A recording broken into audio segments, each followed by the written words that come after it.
Assalamualaikum warahmatullahi wabarakatuh. Perkenalkan, nama saya Mesa Fristi Yupika dari D3 Akuntansi.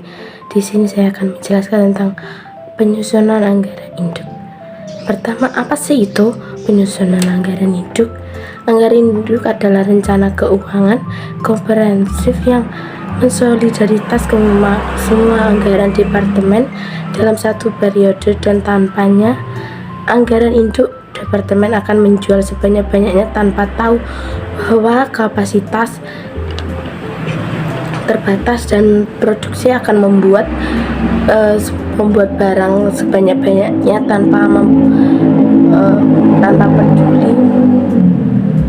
tanpa peduli bahwa kas perusahaan sedang menipis. Jadi dapat disimpulkan bahwa tujuan anggaran induk seperti alat koordinasi, pengendalian, dan evaluasi kinerja seluruh organisasi.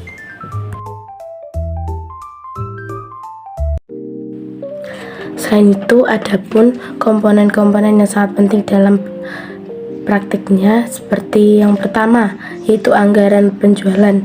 Merupakan fondasi bagi perusahaan juga prediksi penjualan salah satu anggaran di bawahnya akan diikuti salah satu seperti contohnya waktu corona itu banyak perusahaan yang menghimpun masker dan nanti akan dijual dengan harga yang tinggi tanpa disadari. Setelah COVID hilang, banyak orang yang mulai tidak menggunakan masker, sehingga stok yang dulunya harganya murah seperti contohnya harganya mahal contohnya 150 waktu dulu, sekarang hanya dijual 100, yang dijual 15.000.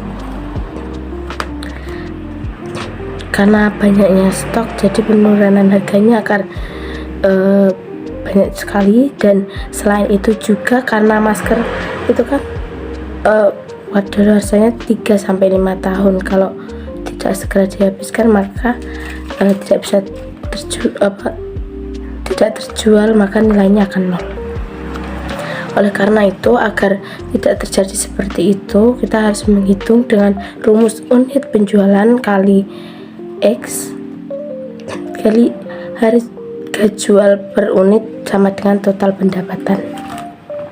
Yang kedua, yaitu selanjutnya anggaran produksi, merupakan perhitungan berapa unit yang harus dibuat berdasarkan target penjualan dan cadangan stok agar perusahaan tidak kekurangan barang. Selain itu juga agar tidak kelebihan di gudang. Agar tidak terjadinya kekurangan dan kelebihan barang, maka perlunya kita menghitungnya, yaitu dengan unit penjualan ditambah target persediaan akhir dikurang persediaan awal sama dengan unit yang harus diproduksi.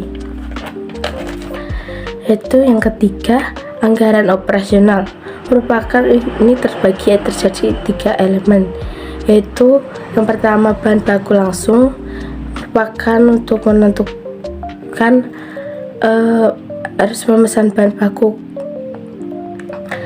kerja agar produksi tidak berhenti. Yang kedua, tenaga kerja langsung, menghitung total jam kerja yang dibutuhkan agar tepat dan dapat membantu HRD menentukan karyawan tersebut harus lembur atau tidak.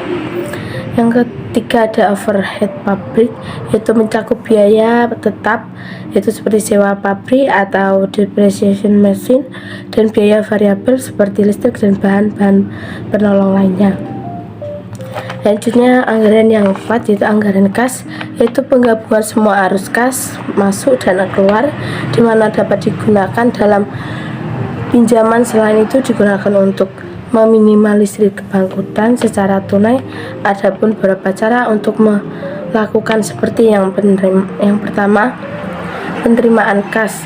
Terkadang penjualan tidak dilakukan secara tunai tetapi juga dilakukan secara kredit, di mana kita harus menghitung kapan piutang pelanggan akan dicairkan. Maka dari itu perlunya pencatatan penerimaan kas tersebut. Yang kedua, yaitu pengeluaran kas seperti pembayaran gaji, pajak, dan pembelian aset. Dan ketiga, divisi, yaitu jika hasil akhirnya perusahaan harus mencari pendanaan perusahaan maupun perencanaan investasi agar perusahaan tidak kekurangan kas dan tidak terjadi kebangkrutan. Jadi dapat disimpulkan, anggaran induk ini sangat membantu manajemen menganalisis masalah sebelum terjadinya kekurangan kas dan nantinya perlu diawasi secara berkala agar di saat terjadinya perubahan pasar yang drastis perusahaan tidak akan terjadi kebangkrutan. Sekian, terima kasih. Itu penjelasan saya tentang penyusunan anggaran induk. Apabila ada salahnya mohon dimaafkan. Assalamualaikum warahmatullahi wabarakatuh.